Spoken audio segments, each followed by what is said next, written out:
오늘도 말씀 나누기 전에 앞뒤적으로 보시면서 한번 인사하겠습니다. 보시면서 추운데 잘 오셨습니다. 그렇게 한번 인사하면 좋겠습니다.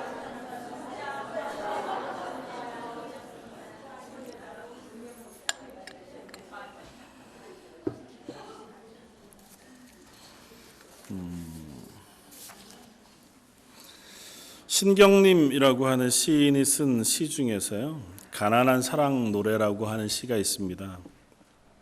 알려지기는 시인이 한 가난한 두 청년의 결혼식을 맞이해서 주례하면서 그 가정을 위해서 쓴 시다, 그렇게 자기 입으로 이제 그렇게 고백을 했던 시인데요. 뭐 좀 길지만 뭐 많이 길진 않습니다. 한번 읽어보겠습니다. 가난하다고 해서 외로움을 모르겠는가? 너와 헤어져 돌아오는 눈 쌓인 골목길에 새파랗게 달빛이 쏟아지는데, 가난하다고 해서 두려움이 없겠는가? 두 점을 치는 소리, 방범대원의 호각 소리, 매물묵사려 소리에 눈을 뜨면 멀리 육중한 기계에 굴러가는 소리. 가난하다고 해서 그리움을 버렸겠는가? 어머님 보고 싶소 수없이 되뇌어 보지만 집 뒤 감나무에 까치밥으로 하나 남았을 새빨간 감 바람소리도 그려보지만, 가난하다고 해서 사랑을 모르겠는가? 내 볼에 와닿던 내 입술의 뜨거움, 사랑한다고 속삭이던 내 숨결, 돌아서는 내 등 뒤에서 터지던 내 울음. 가난하다고 해서 왜 모르겠는가? 가난하기 때문에 이 모든 것들을 버려야 한다는 것을. 어떤 시, 제가 매주마다 주보에 시를 한 편씩 넣는데요. 가끔은 그렇구나 그렇기도 하지만 가끔은 저게 무슨 얘기일까 싶기도 하시죠. 신경림 씨가 쓴 이 시는 어떠십니까? 어떤 느낌이 드세요? 이게 참 축복이구나 하는 생각이 드십니까? 아니면 한편으로 답답하다 이런 생각이 드시나요? 이 시 다른 건 잘 모르겠고요. 저도요. 맨 마지막 말이 계속 남습니다. 사랑하다고 해서 왜 모르겠는가? 가난하다고 해서 왜 모르겠는가? 가난하기 때문에 이 모든 것들을 버려야 한다는 것을. 가난한 청년들의 결혼식을 보면서 아마 시인은 아픈 마음을 가졌던 것 같아요. 가난하기 때문에 때로는 그리움도 그리워할 시간도 없고, 또 때로는 사랑하는 것도 포기해야 할 때가 있고, 또 때로는 남들처럼 좀 편안히 있고 싶은데 그럴 수 없는 그런 자리에도 서게 되어지는, 또 뭐 좀 고즈넉히 그렇게 있고 싶은 그런 것도 누릴 수 없는 그런 가난에 대해서 이야기하고 있는 것 같아 보입니다. 그런데 다만 그렇게 가난한 것에 대해서 노래하고는 있지만 그래서 슬프다로 끝나지 않는 것 같아서 이 시를 쓰겠다 생각이 돼요. 우리 가난하다, 그리고 그것 때문에 많은 걸 포기하기는 한다. 그래도 우리는 살아야 한다. 결혼하는 그 두 사람에게 그렇게 쓴 것은 아닐까. 뭐 제가 시인이 아니니까 잘 모르겠습니다. 오늘 시편 42편의 시인은 한편으로 읽어보면 절망 중에, 낙담 중에 그렇게 시를 쓰고 있고 노래하는 것 같아 보입니다. 표제를 그렇게 쓰고 있습니다. 이 시를 쓴 사람과 시의 제목을 고라의 자손의 마스길이라고 되어져 있고, 인도자를 따라 부르는 노래, 그렇게 표현되어져 있습니다. 그러니까 시를 쓴 이들은 고라의 자손으로 불리는 사람들이고, 그들이 쓴 시의 형식은 아마 마스길이라고 하는 것이었던 것 같아요. 그러니까 마스길이라고 하는데 보면 이렇게 주석 성경이나 아니면 관주 성경을 보시면 작은 숫자 1 이렇게 해놓고 밑에 끝에 보시면 교훈 이렇게 주석을 달아놓은 걸 보실 수 있을 거예요.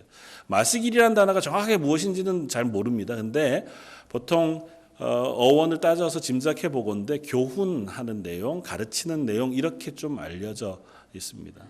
그러니까 이 42편의 시는 고라의 자손이라는 사람들이 쓴 시 중에서 이 듣는 사람과 부르는 사람들에게 무엇인가를 교훈하고 가르쳐 주기 위해 쓴 시다라고 하는 것을 우리에게 알려주고, 그 뒤에 인도자를 따라서 모든 회중이 함께 부르는 노래, 그렇게 전하고 있으니까 아마 공식적인 예배 시간 속에 이 찬양이 불려지고 고백되어졌을 것이다, 그렇게 짐작해 볼 수 있습니다.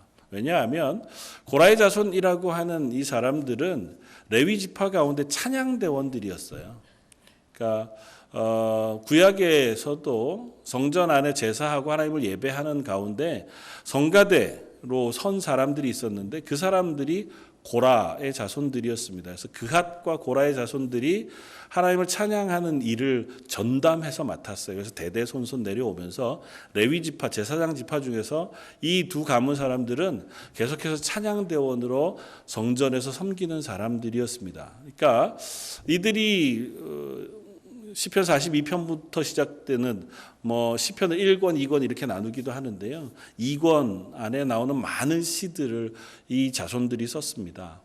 그 대부분은 예배 때 불려지던 찬양이었고 고백되어진 기도였습니다. 그러니까 이 시편 42편의 찬양은 예배 가운데 하나님께 올려지던 찬양이었고, 그 찬양을 통해서 함께 예배에 참여하는 모든 이들이 교훈을 얻고 무엇인가 가르침을 받기를 기대하는 그러한 마음으로 쓰여진 시가 시편 42편입니다. 그런데 한편 시편 42편의 내용을 쭉 읽어보면 이 시편 42편을 쓰고 있는 시인의 현재의 상태가 찬양할 만하지 않아요. 시편 42편의 제일 중심에 되는 그 고백이 뭐냐 하면 5절과 11절의 고백입니다. 내 영혼아, 내가 어찌하여 낙심하며 어찌하여 내 속에서 불안해하는가? 너는 하나님께 소망을 두라. 그가 나타나 도우심으로 말미암아 내가 여전히 찬송하리로다. 거의 똑같은 내용이 11절에도 나옵니다. 내 영혼아, 내가 어찌하여 낙심하여 하며 어찌하여 내 속에서 불안해하는가?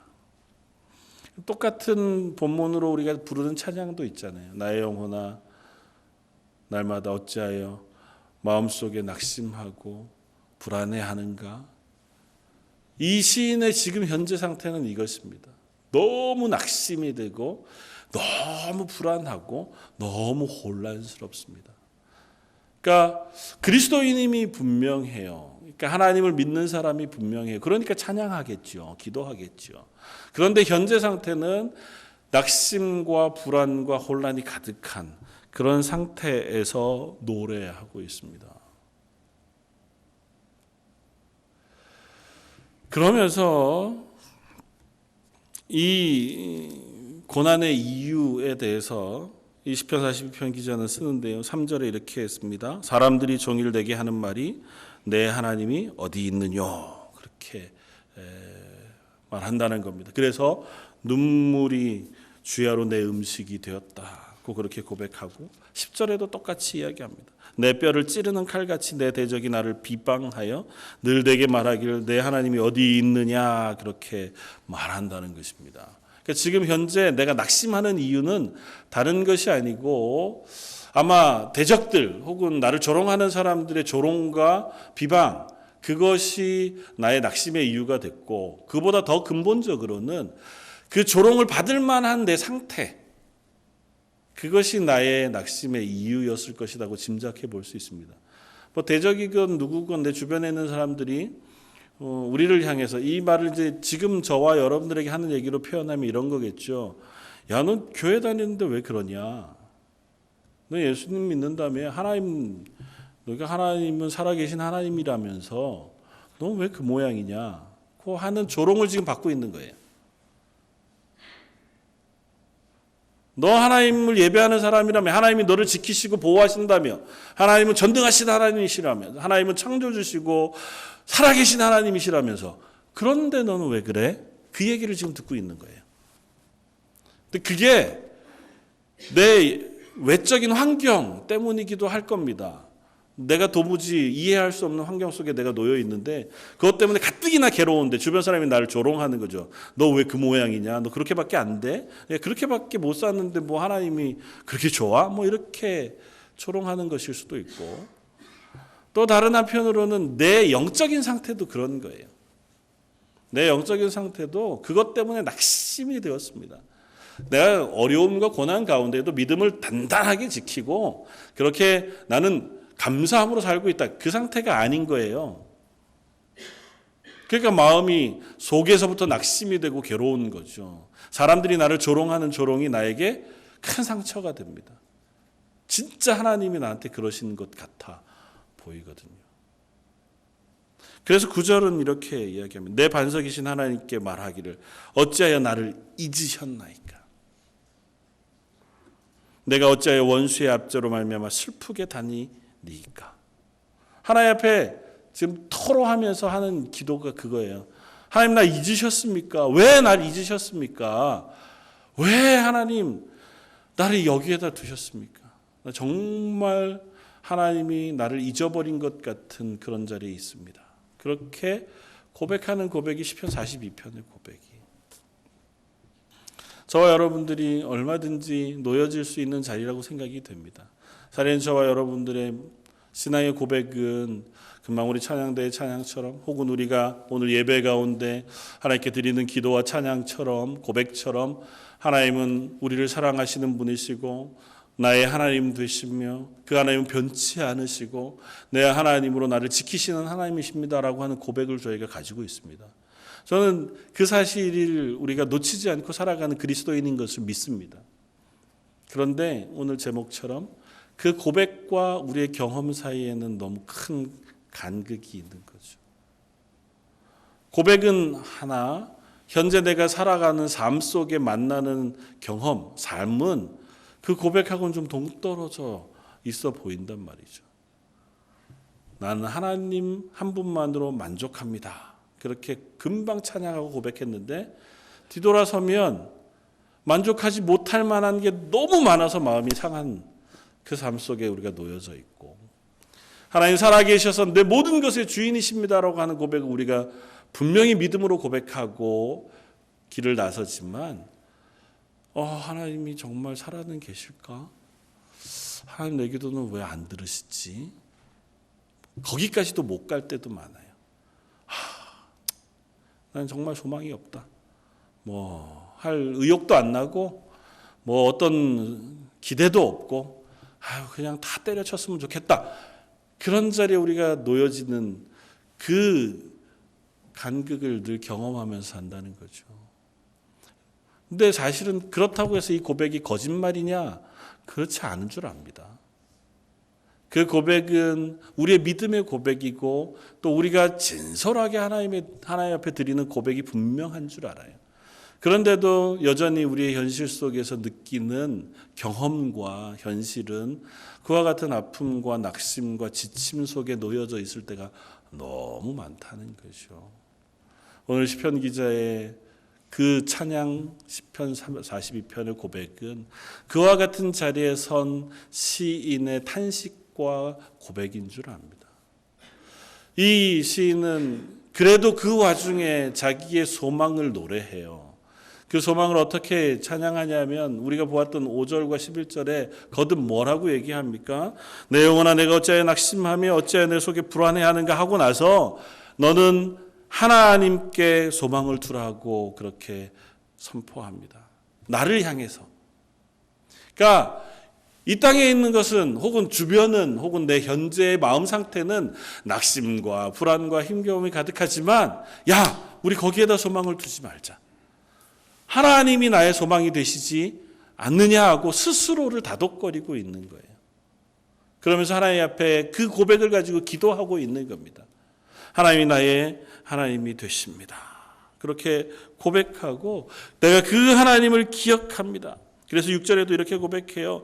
내 하나님이여 내 영혼이 내 속에서 낙심이 되므로 내가 요단 땅과 헤르몬과 미살산에서 주를 기억하나이다. 내가 가는 모든 곳에서 하나님을 기억합니다. 왜냐하면 내가 마음이 너무 낙심이 되기 때문에. 그래서 내가 하나님을 기억하지 않고는 내가 오늘 하루를 버틸 수 없습니다. 8절에 뭐라고 고백하여? 낮에는 여호와께서 그의 인자심을 베푸시고 밤에는 그의 찬송이 내게 있어 생명의 하나님께 기도하리로다. 내가 할 수 있는 지금 현재의 소망은 하나님을 바라보는 것입니다. 그 하나님을 의지해서 이것을 지나가고 이기고 싶습니다. 이것이 시인의 고백입니다. 그러면 그 고백을 했던 시인에게 하나님께서 응답하시고 그 고백을 가지고 예배하고 찬양했던 이 시인도 끝에 하나님으로 인하여 기쁘고 감사합니다로 끝나면 참 좋겠건만 시편 42편의 11절의 결론은 그렇게 끝나지 않습니다. 11절 내 영혼아 내가 어찌하여 낙심하며 어찌하여 내 속에서 불안해하는가. 너는 하나님께 소망을 두라. 나는 그가 나타나 도우심으로 말미암아 내 하나님을 여전히 찬송하리로다.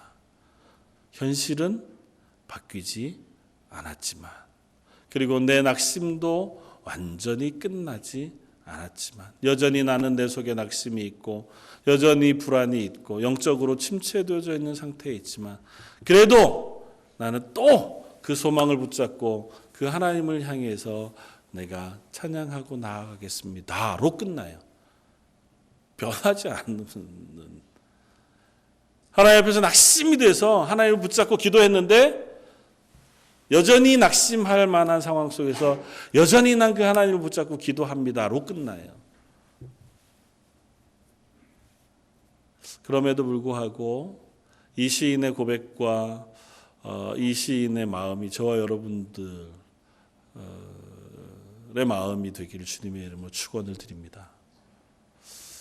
이것인 것 같아요.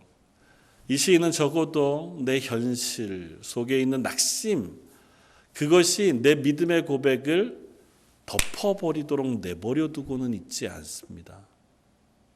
우리는 사실은 그렇게 되거든요.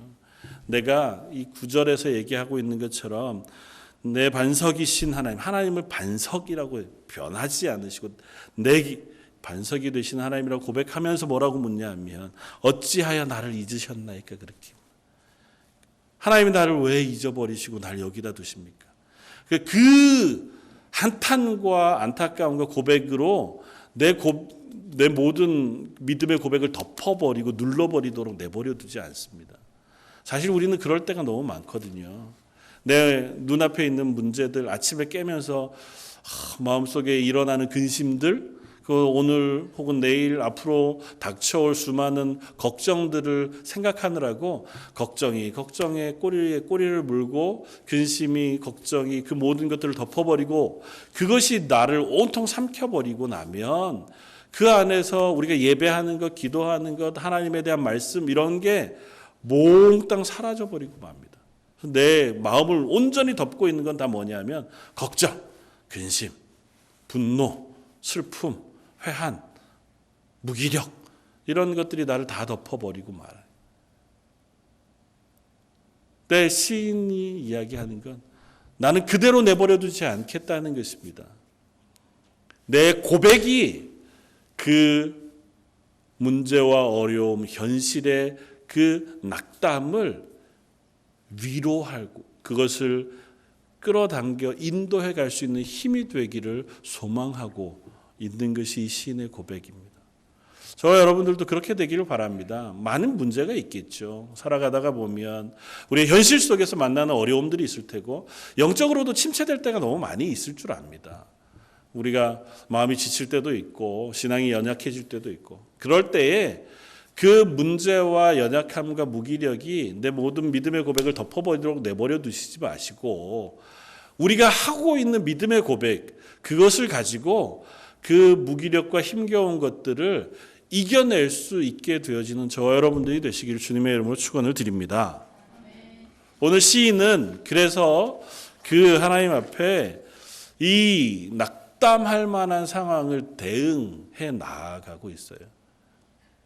존 파이퍼라고 하는 목사님은 이걸 한 6가지 단계로 이렇게 나누어서 이야기했는데 충분히 이해가 될 만하다 생각이 되었습니다. 첫 번째는 이런 것입니다. 이 낙담 속에 있을 때에 이 시인이 한 첫 번째 반응은 뭐냐 하면 질문해 보는 것입니다. 5절. 내 영혼아 내가 어찌하여 낙심하며 어찌하여 내 속에서 불안해하느냐. 이렇게 질문해 봅니다. 그리고 9절. 내 반석이신 하나님께 말하기를 어찌하여 나를 잊으셨나이까. 어찌하여 원수의 압제로 말미암아 슬프게 다니나이까. 그렇게 질문해 봅니다. 하나님, 내가 왜 여기에 있습니까? 하나님, 왜 나를 여기에 내버려 두십니까? 그렇게 질문하고 있다는 거죠. 물론 그렇다고 해서 그가 완전히 하나님에 대한 믿음을 놓쳐버린 게 아니에요. 왜냐하면 8절 여전히 그는 하나님 앞에 하나님의 인자하심이 나를 인도하고 계시다고 하는 고백을 하고 있거든요. 그 고백을 하면서 내가 이 문제를 만나게 되었을 때 그 하나님에게 질문하는 거예요. 왜 하나님 나를 여기다 두십니까? 하나님, 나는 왜 이렇게 낙담한 상태에서 못 일어나고 있는 겁니까? 하나님, 왜 나는 이 영적인 침체의 자리에서 막 좀 극복해서 힘있게 하나님의 사람으로 서낼 수 없습니까? 이렇게 질문해 보는 거예요. 그 질문이 우리의 회복의 첫 시작인 줄 압니다. 여러분들이 영적으로 혹은 삶 속에서 무기력해졌을 때 무기력에 침몰당하지 않는 그 첫 발걸음은 나는 왜 도대체 여기 있나를 질문해 보는 겁니다. 그리고 하나님께 나아가는 거죠. 하나님, 왜 나를 여기에 두셨습니까? 하나님, 왜 나는 여기서 못 이겨내고 있습니까? 사실은 어쩌면 이거는 신학적으로 혹은 신앙적으로 되게 하나님 앞에 바른 질문이거나 정직한 질문이거나 해결되어질 질문 그렇게 얘기할 수는 없어요. 그러나 하나님을 향해 나아가는 첫걸음은 됩니다. 그래서 여러분들이 지칠 때 다른 것 하지 말고 먼저 하나님 앞에 물어볼 수 있길 바랍니다. 왜? 하나님, 나 왜 여기 있습니까? 정말 힘듭니다. 하나님, 왜 날 여기 두셨습니까? 나는 왜 못 일어나고 있는 겁니까? 나는 왜 이 지친 상태에 그냥 계속해서 함몰돼서 있는 겁니까?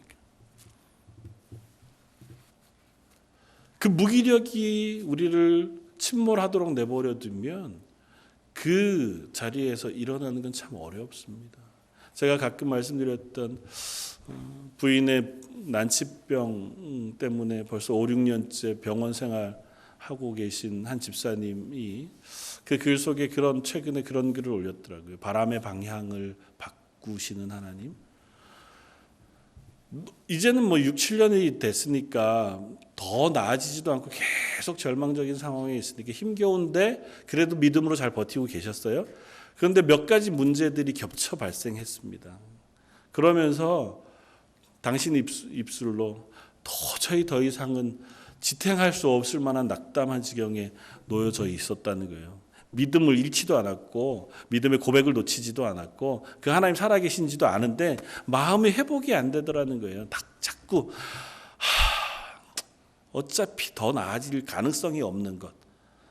계속 이걸 진행해야 할 이유가 뭘까?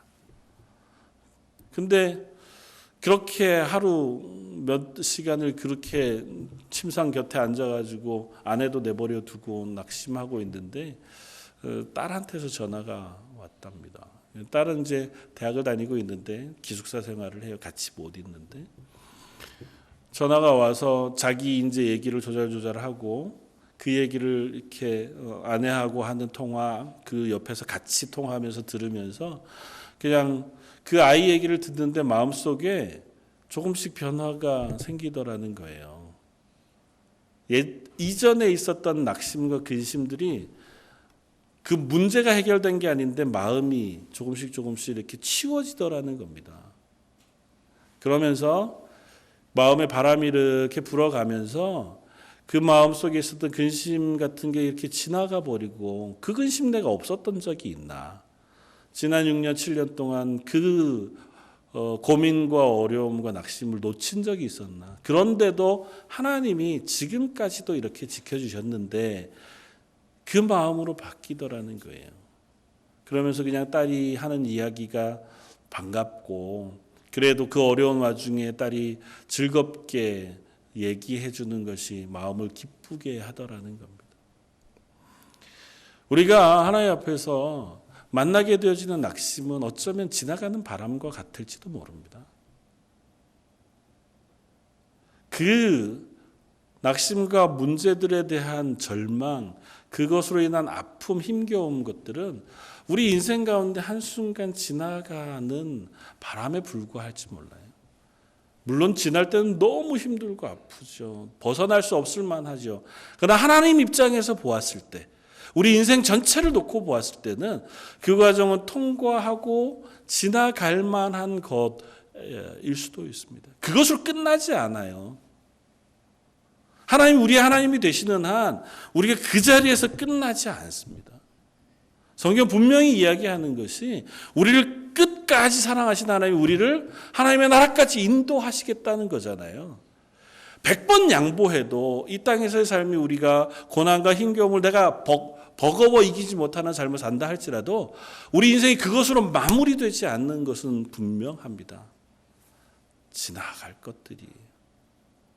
우리가 그 하나님 앞에 설 수 있기를 바랍니다.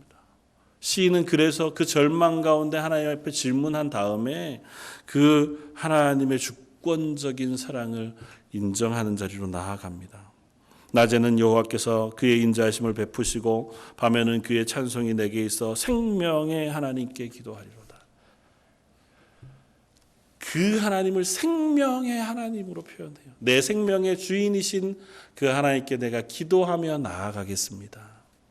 내가 현재 여전히 낙심하고 낭망하고 조롱받고 지치고 힘겨운 상황에 있지만 그 상황 속에서도 여전히 여호와 하나님께서 나에게 인자를 베푸시고 계시다는 사실을 제가 기억합니다로 나아간다고요. 나는 지금 못 느껴요. 그 하나님의 인자하심과 그 하나님의 사랑이 현재 나를 행복하고 즐겁게 누리게 할 만큼 제가 못 느끼고 있어요. 그런데 그래도 내가 고백할 수 있는 것은 그 하나님이 나를 잊어버리고 나를 내팽겨 치고 계시지는 않다는 사실을 제가 믿음으로 붙잡습니다. 믿음으로 고백합니다. 의 자리에 서게 된다는 거죠.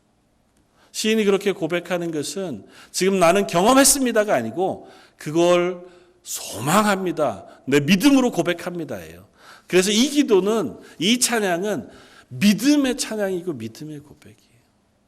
현실 가운데 경험에서 우러나오는 감사와 감탄이 아니라 내가 현실 가운데는 느끼지 못할지라도 내 믿음으로 붙잡고 드리는 기도고 믿음으로 붙잡고 하는 찬양이라는 거죠. 그래서 하나님께 찬양하는 겁니다. 낮에는 여호와께서 그의 인자심을 베푸시고 밤에는 그의 찬송이 내게 있어 생명의 하나님께 기도하리로다. 어떤 분들은 이 찬양이 밤중에 탄식하며 하나님께 드린 기도였을 것이라고 이야기하기도 해요. 이 시를 쓸 때 물론 나중에 예배 가운데 불려졌을 찬양이기도 하겠지만 고통 가운데 정말 탄식하면서 저녁 침상에 누웠는데 잠은 오지 않고 그 괴로움과 힘겨움이 나를 엄몰해서 덮어 있을 때에 탄식하면서 하나님 앞에 눈물 흘리며 기도한 그 탄식의 기도이겠다고 생각합니다. 하나님 앞에 그렇게 기도하는 거죠. 하나님, 정말 나는 이길 수 없습니다. 그래도 하나님 살아계신 것을 제가 믿습니다. 내가 믿음이 있어서가 아니라 그것이 제가 붙잡을 유일한 소망입니다 하고 고백하는 거죠. 하나님이 내 기도를 들어주시지 않으면, 아니 하나님이 살아계시지 않으면 나는 이 땅에서 살아갈 힘이 없습니다고 탄식하는 탄식인지도 몰라요. 그러나 그것을 하나님 앞에 찬양으로 또한 올려드립니다. 그 찬양이라고 하는 것, 저와 여러분들이 하나님 앞에 드리는 찬양 그리고 기도가 늘 우리 마음에 있는 그 믿음의 고백만을 가지고는 드려지지 않습니다.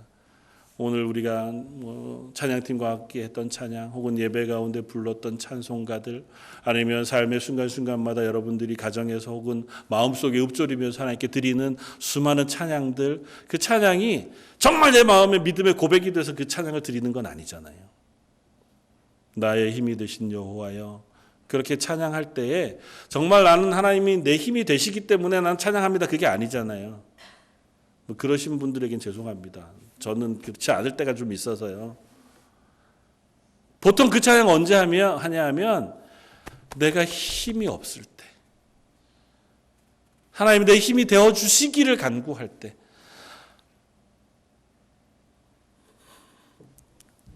도저히 내가 내 힘으로 이 길을 못 갈 것 같을 때, 그럴 때 그렇게 찬양하지 않습니까? 나의 힘이 되신 여호와여, 내가 주를 찬양합니다. 어떻게 보면 우리가 붙잡을 수 있는 또 마지막 어떤 안간 힘을 짜내서 하나님께 드리는 고백이잖아요. 이 시편 42편은 사실은 그와 같은 고백인 것 같아요. 낙심해서 바닷 가운데에서 영적인 저 밑바닥에서 아무것도 할 수 없는 그 자리에서 온몸을 쥐어짜서 하나님께 드리는 탄식의 기도. 그 하나님의 인자하심이 나를 덮습니다. 내가 그 하나님께 찬양하겠습니다.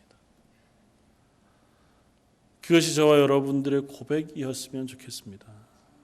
그렇게 고백할 때에, 그리고 그 고백으로 우리가 기도할 때에 하나님 우리의 이 현재의 자리를 이길 수 있는 그 힘도 허락해 주시는 줄 믿습니다. 그리고 나서 이 시인은 자기에게 설교합니다. 5절에 내 영혼아 내가 어찌하여 낙심하며 어찌하여 내 속에서 불안해하는가, 그렇게 하고 나서 너는 이렇게 얘기해요. 나에게 너는 하나님께 소망을 둬라. 그가 나타나서 도우심으로 말미암아 내가 여전히 찬송하리로다. 낙심이 막 가득하고 절망이 가득하고 근심에 꼬리를 물어 나를 엄몰할 때 나 스스로를 향해서 질문하고 잠깐만 있어봐. 그렇게 나를 세운 후에 너 하나님께 소망을 둬라. 너 하나님이 어떤 분이신지 알지 않니? 그 하나님이 너에게 나타나서 나를 도우실 하나님이 아니냐고 설교하고 있는 겁니다. 저 여러분들이 낙심해 있을 때 이와 같을 수 있기를 원합니다. 멈춰서서 나를 도우실 하나님을 나에게 선포할 수 있기를 바랍니다. 우리가 말로 자꾸 힘들어, 지쳐, 괴로워, 그리고 너무 아무것도 못하겠어로 얘기를 반복하는 순간 우리는 그곳에서 벗어날 힘이 별로 없습니다. 하나님은 왜 내 기도를 안 들어주시는지 몰라. 그렇게 하소연하는 것으로 우리가 하나님이 내 기도를 들으시는 응답을 이끌어낼 수 없고 그 자리를 벗어나기가 힘듭니다. 오히려 그럼에도 불구하고 그 자리에서 나는 잘 모르지만 그래도 하나님을 한번 기억해보자. 예수님을 한번 기억해보자. 그 예수님은 어떤 분이십니까? 저 여러분들 위하여 목숨까지도 아끼지 않으신 분이십니다. 그 하나님 어떤 분이십니까?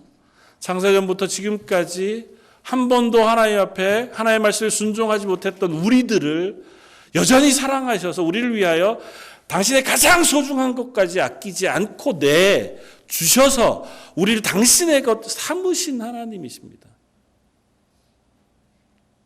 예수님이 선언하신 것처럼 공중 나는 새, 들에 핀 풀, 꽃, 그것도 하나도 내버려 두지 않고 관심을 가지시고 먹이시고 입히시는 하나님이 하나님의 자녀인 너희일까 보냐라고 말씀하시는 그 하나님이신 것을 우리가 스스로에게 자꾸 선포하는 거죠. 맞아. 나는 잘 모르지만 오늘은 내가 영 믿음으로 이겨낼 수 없지만 그래도 말씀 속에 나를 위하여 십자가를 지신 예수님, 맞아. 그 예수님이 나의 예수님이지. 그 예수님이 보혜사 성령을 내게 보내셔서 세상 끝날까지 나와 함께 하시겠다고 약속하셨지. 성령님이 내 속에 찾아오셔서 나와 동행하신다고 선포하셨지. 내가 그 성령님을 지금 당장 느낄 수 없어요. 그분의 힘을 의지하고 현실을 이겨내는 용기가 나에게 없어요. 그러나 그렇더라도 그 하나님은 변치 않고 나의 하나님 되신다고 선포하신 그 선포를 저 여러분들이 잊지 않고 스스로에게 말할 수 있어지면 좋겠습니다. 제가 설교 가운데 자주 인용하고 자주 읽는 성경 본문 말씀 중에 하나가 로마서 8장의 말씀인데, 혹 우리 마음에 낙심이 있거나 지치거나 힘겨우시거든 로마서 8장을 펴시고 찬찬히 몇 번이고 읽어보시기 바랍니다. 로마서 8장은 우리에게 이렇게 얘기합니다. 31절, 그런즉 이 일에 대하여 우리가 무슨 말하리요? 만일 하나님이 우리를 위하시면 누가 우리를 대적하리요? 자기 아들을 아끼지 아니하시고 우리 모든 사람을 위하여 내주신 이가 어찌 그 아들과 함께 모든 것을 우리에게 주시지 아니하겠느냐? 누가 능히 하나님께서 택하신 자들을 고발하리요? 의롭다 하신 이는 하나님이시니라. 누가 정죄하리요? 죽으실 뿐 아니라 다시 살아나신 이는 그리스도 예수시니 그는 하나님 우편에 계신 자요 우리를 위하여 간구하시는 자시니라. 누가 우리를 그리스도의 사랑에서 끊으리요? 환난이나 곤고나 박해나 기근이나 적신이나 위험이나 가리랴. 우리가 다 느끼지 못하고 경험하지 못한다 할지라도 이 고백이 저와 여러분들의 고백이 되길 주님의 이름으로 축원을 드립니다. 이 고백이, 하나님, 제가 이 고백이 내 고백이 되기를 원합니다. 아직은 잘 모르겠습니다. 그러나 이 고백 하나 붙잡고 제가 오늘도 한번 살아보겠습니다고 하는 그와 같은 믿음의 고백이 저와 여러분들이길 바랍니다. 그때 시편 기자는 이렇게 하나님을 향해 이야기합니다. 42편 1절, 하나님이여 사슴이 시냇물을 찾기에 갈급함 같이 내 영혼이 주를 찾기에 갈급하나이다. 내 영혼이 하나님 곧 살아계시는 하나님을 갈망하나니 내가 어느 때에 나아가서 하나님의 얼굴을 배울까. 이 고난 가운데 시인은 다른 것 다 기도하기 전에 하나님 그 얼굴을 뵙기를 원합니다. 그 하나님을 내가 갈망합니다. 그 하나님을 만나기를 소원합니다. 그 하나님의 응답을 듣기를 원합니다. 그 하나님을 제 삶 속에 경험하게 해주십시오라고 기도합니다.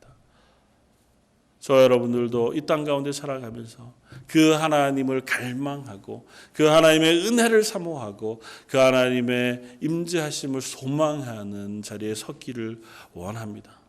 그 하나님이 내 하나님이 되신다고 하는 그 분명한 확신이 저와 여러분들의 현재의 낙심의 자리 혹은 앞으로 만나게 될 힘겨움의 자리, 그 자리에 섰을 때에 우리의 찬양의 이유가 되고 고백이 되어지길 바랍니다. 저는 이 말씀을 읽으면서 5절과 11절이 반복되어져 똑같은 말로 고백되어지는 것을 봅니다. 그런데요, 5절과 11절에 딱 한 군데가 틀려요. 어디가 다를까요? 5절은 이렇게 고백합니다. 내 영혼아 내가 어찌하여 낙심하며 어찌하여 내 속에서 불안해하는가. 너는 하나님께 소망을 두라. 그가 나타나 도우심으로 말미암아 내가 여전히 찬송하리로다. 11절은 내 영혼아 내가 어찌하여 낙심하며 어찌하여 내 속에서 불안해하는가. 너는 하나님께 소망을 두라. 나는 그가 나타나 도우심으로 말미암아 내 하나님을 여전히 찬송하리로다. 사실은 순서만 바뀌었는지 모르지만 결론 가운데 가선 내가 그 주인이 되어 하나님을 소망하고 하나님을 찬양하고 하나님 앞에 서겠습니다 다짐하는 것으로 끝이 나요. 아주 미묘한 변화예요. 내 속에 스스로 하나님 살아계시잖아. 야, 하나님 날 위해서 사랑과 은혜를 베푸시는 분이시잖아. 그렇게 스스로를 향해 설교하고 다독거리고 그 믿음의 고백을 붙잡고 나서 결론적으로 고백하기를 하나님 아직 변한 건 없지만 제가 하나님을 찬양함으로 하나님께 기도함으로 이 삶을 살아가 보겠습니다. 그렇게 다짐하는 것인 줄 믿습니다. 저희 런던 제일장로교회 성도 여러분, 저와 여러분들이 어느 자리에 섰는지는 다 알지 못합니다. 그러나 우리가 어느 곳에 서 있든 그 자리에서 우리의 힘이 되시고 우리의 위로가 되시기를 기뻐하시는 하나님을 기억하고 그 믿음의 고백을 가지고 오늘의 현실을 극복하고 이겨내고 그건 또 넘어갈 수 있는 저 여러분들 되시기를 주님의 이름으로 축원을 드립니다. 다시 한번 기도하겠습니다. 저희도 때로는 시편의 기자처럼 우리 마음속에 낙심하고 불안해하며 하나님이 나를 왜 잊으셨는가 하는 질문 가운데 놓여질 때가 있습니다. 그러나 그때에도 저희가 하나님을 향하여 기도하고 찬양하며 그 하나님이 나의 하나님 되신다고 하는 그 사실을 놓치지 않게 해주시길 원합니다.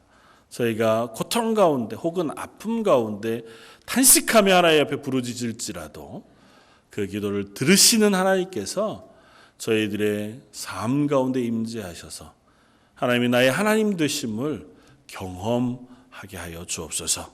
이 자리에 예배하는 모든 성도들, 그들의 삶 속에 있는 여러 기도의 제목을 들으시고 그들 가운데 내가 너의 하나님이지 않니? 내가 너와 함께하마. 세상 어느 것도 너를 놓치지 못하게 내가 너를 꽉 붙잡고 삶을 살아가마 말씀해 주셔서 그것을 의지하여 힘을 내는 저희들 되게 하여 주옵소서. 오늘 말씀 예수님 이름으로 기도드립니다. 아멘.